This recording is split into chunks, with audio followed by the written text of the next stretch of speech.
On something we were just discussing a little bit, but how's Warped Tour going?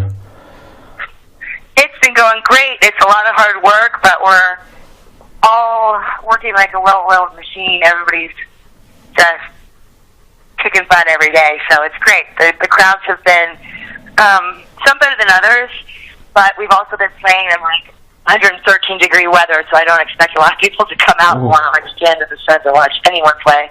Yeah, but it's not hot. But we have been doing pretty well. Everybody's getting along with all of the bands here are really, really nice to each other. All the crews are really, really nice to each other. Everybody's just super stoked. It's rad. Yeah, I was going to ask you about that, kind of how the crews and stuff get on, because like I remember speaking to Brendan from the Lawrence Arms, and obviously those guys they'd kind of fell out with Warped Tour over the diversity that it had got, and I just wondered, kind of, is it still very much kind of like a big family with all the bands and stuff, or is there kind of It feels like that because we're all in this together. You know what I mean? There's not like. I mean, even the biggest bands of people that we don't know, when you run into them in like a gas station or something in the middle of the night, it's like, who are you guys with? Oh, yeah. Like there's a band called the Acacia Strain that's like people have been really wanting to see here, and I met them on the first day because we were parked next to each other, and I'm going to go see them today. Vincent has come and seen us twice, so it's like, it's very, very cool. Yeah. There's a band called New Year's Day that we're parked next to all the time. One of the guys came and saw us yesterday, and I'm going to go see them today too. So. The guys from New Year's Day are lovely. We met them last. Oh, they're so lovely. They're so lovely. We keep running into them like everywhere. Everywhere we go, like on off days. It's like, hey, we're at the Walmart right next to New Year's Day again. I mean, whereabouts are you at the moment, and what can you see? Because I know kind of Warped Tour. Denver. Because the Warped Tour takes you to a variety of different places. Because didn't you play in front of a swimming pool the other day? Oh my God, in Vegas, yeah, that was such a treat. We load in at like 8 in the morning. You know what I mean? So like everybody's up and working at 7. And getting everything, ready to go and the bus to get everything out here by 8.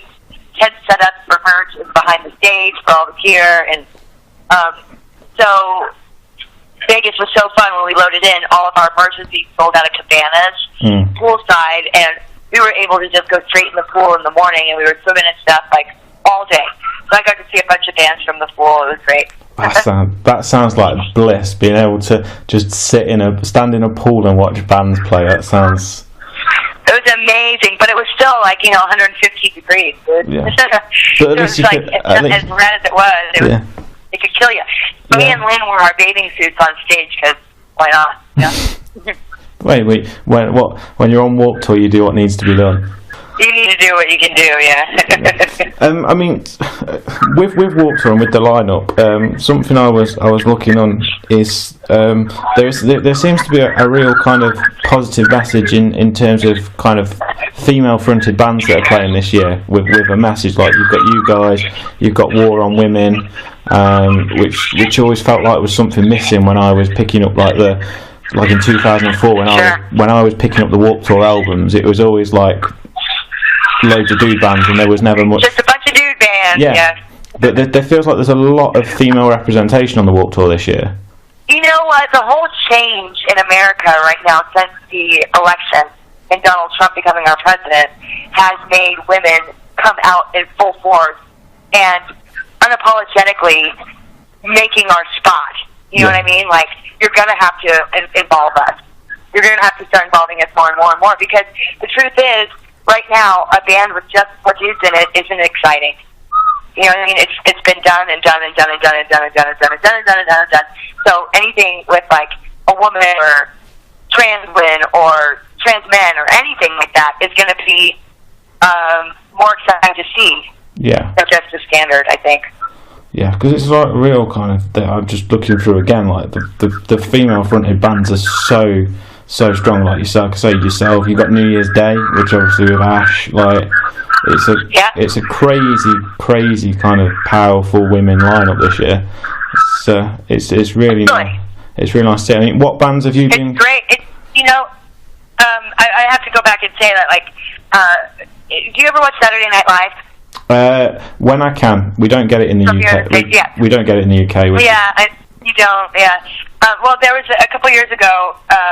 Amy Poehler and Tina Fey were doing an interview about the women of Saturday Night Live and how they just came in and took it and didn't apologize for it. And that's kind of what the women of rock and roll and punk rock are doing right now here, which is fucking killer, you know? Yeah. We're showing up, we're playing super hard, we're working super hard, we work as hard as anybody else, you know? I mean, are there many bands you said about obviously trying to catch a Acacia Strain? Are there many bands that you've been catching on a kind of a large scale? How many bands do you get to see a day when you're on Warped Tour? For me, I got to see Safe Ferris, which is great. I got to see I see all the bands on our stage all day, but I'm not seeing as many as I'd like to see because there's a real need to take care of myself and my voice, and I can't keep talking and I can't keep staying up super late. So I have to listen to myself, and my body says at 6 o'clock you need to go to the bus and lay down for a little while. That's what I have to do. I was just listening to the new Save Ferris EP last night. It's killer. It's a good EP. It's so good. We went to watch them, and if you put a fucking ska beat or reggae beat in any sort of pop song, you have me hook, line, and sinker like immediately. And I forget that sometimes, but then as soon as I saw them, it was like 30 seconds, and then I was like skanking, you know? Yeah. Oh, I tell you, like Real Big Fish. Like I literally, when they came to the UK, I think I went to see Real Big Fish like 3 nights in a row. And no matter the fact they're fucking awesome. They played the same set every night, but I didn't care. I was in. It's because the music is so fucking happy, and at a time when the world can sometimes seem sad and oppressive and depressing, ska music is fucking happy. It's happy music. Yeah, it's the most upbeat kind of music, but you're still staying with your roots. Totally. Right, let's get on to the new album, which is kind of mainly why I got the interview set up. I started listening to it, the day after it came up. I think I listened to it on my walk to work.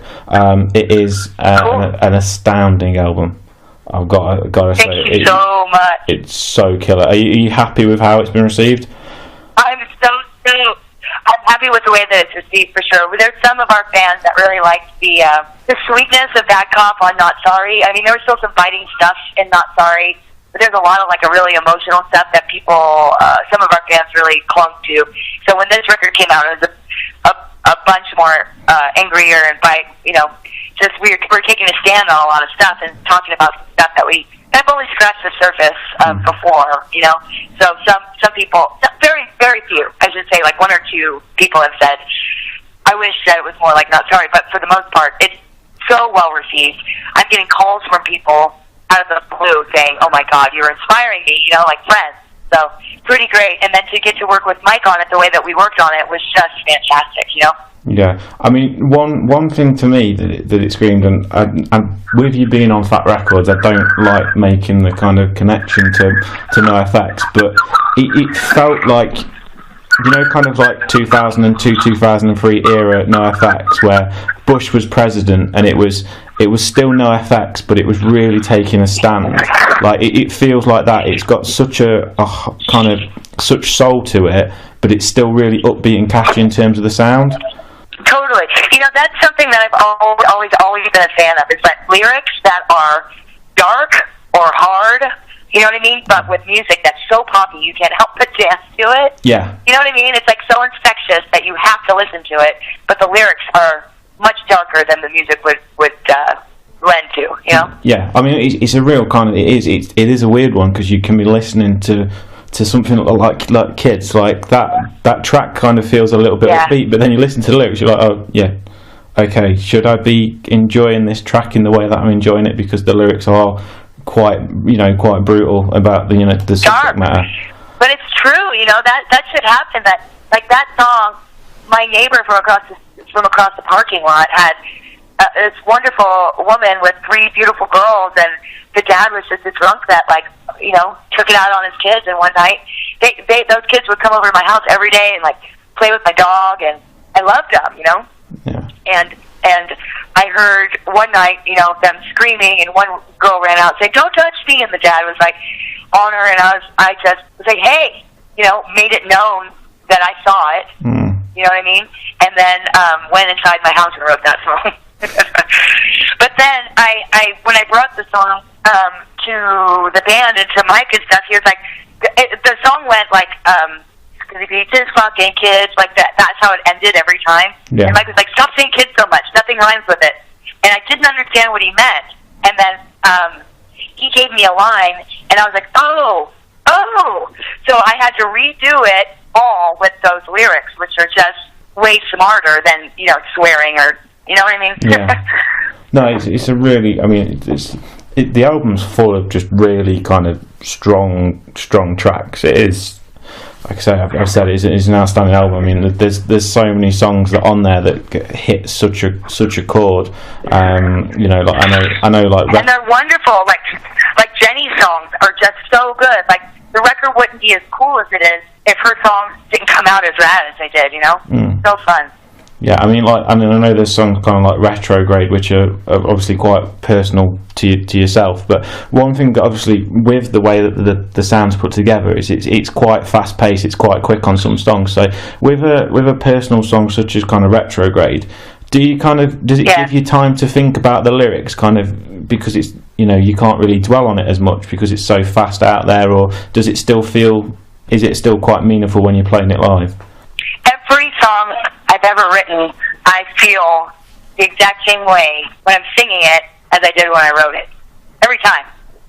So, yeah, Retrograde, it's funny how that song came about. Like, Lynn had the music for it and no lyrics, and I had really good lyrics, but the music wasn't so strong. So Mike was like, put those two together. So Lynn and I got together one night, and because we had been through such a public falling out, you know what I mean, with me fighting with my band, fighting with everybody, ending up on my back in a puddle in Minneapolis, screaming that I quit this. I don't want to fucking do this anymore. It's bullshit. I don't want to play this game anymore. All of that stuff. And to come back and get back together and build back together and get my life together and get happy and have everybody in my band fall into place and on the same page, that song had to be said. You know what I mean? Like, the part where it says, I'm choosing to be powerful, I'm choosing to fucking be powerful. You know what I mean? Like, I'm not going to choose to be a broken, sad person anymore, because that's bullshit. Life's amazing. Yeah, I can't argue with that, because that's the one thing that obviously a lot of people are picking up on is the first kind of album of the Trump administration. I mean, was it nice to be able to turn the album around in what in theory is actually quite a short space of time? And you get a lot of bands that will sit on albums for a year or so, but you've kind of turned. Yeah, around. we didn't have that choice. No.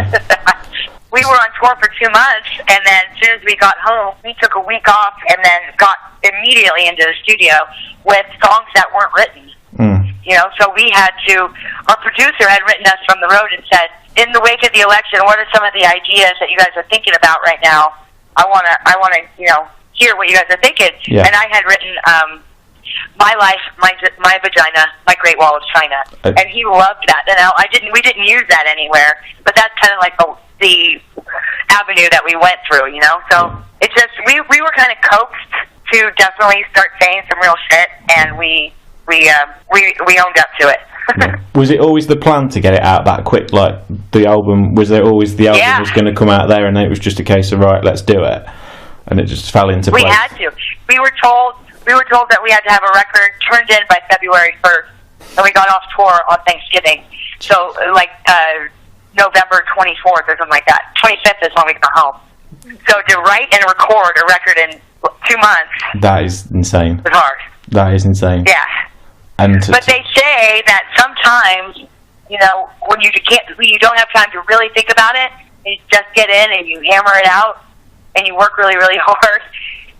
Sometimes it's the best stuff, even when it was the hardest to make, because it wasn't easy. It wasn't comfortable. Nobody was comfortable during the process. It was different. We had done it differently than we've ever recorded before. So yeah, man, I give it up to Davey and to Mike for pushing us. Yeah, I kind of suppose it's kind of like your back's against the wall almost. You're fighting to totally. Get it out. How are the new tracks going down on the Warped Tour? That's one thing I was going to ask, because obviously, how are the new tracks going down on the tour? Oh, great. there's some people that have obviously heard it and they're singing all the words, and then there's people that are just hearing it for the first time and coming up after it going like, those songs are fucking killer. And then the other thing is like, other bands that are playing here are showing up to see us play. Like I said, New Year's Day, Acacia Strain. You wouldn't think that, you know, those kind of bands would come and be so stoked to see us, you know? Yeah. It's really, really been cool that people are really thankful for being the kind of band we are on this tour right now. Yeah, I'm really glad to hear that, because like the cynic in me kind of assumes that, you know, that bands, certain bands wouldn't mix together. So to hear that kind of bands like New Year's Day are coming out and watching and being part of the scene and being present in the scene is quite refreshing. Perhaps I'm just getting old and think the worst in the music industry, but it's really nice to hear. And people. Yeah. Exactly, and how, like you said, that like our sound is a throwback to, you know, back from the late '90s and early 2000s.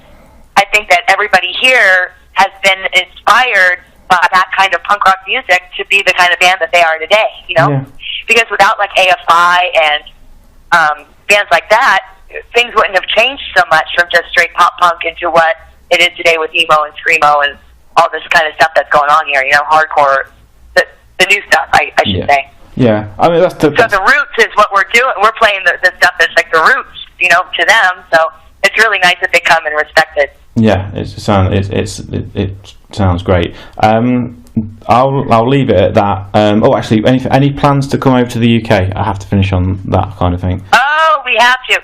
Yeah, we're going to come out next year for sure for the festival season. But we'll see. I mean, I want to do some stuff with Louise District. She's doing a lot of really cool stuff on her own, and I'm super proud of her. You know what I mean? Yes, love Louise. I'd like to come back and do some more stuff with Snuff. I'd like to definitely come back. I lived in London for a year, you know, and my ex-husband was a radio DJ on the BBC out there. Right. Okay. So I was going back and forth for a year and a half, and then moved there for a full year. So between 2004 and late 2006, I was in London. No way. And I love England, you know. So it's really a second home for me. Yeah, I would love to see you guys on tour with Louise Distress, because I had her on the spoke to her at Slam Dunk Festival, and she is a genius and a lovely lady. She is. And she's fearless, and I super like her as a person.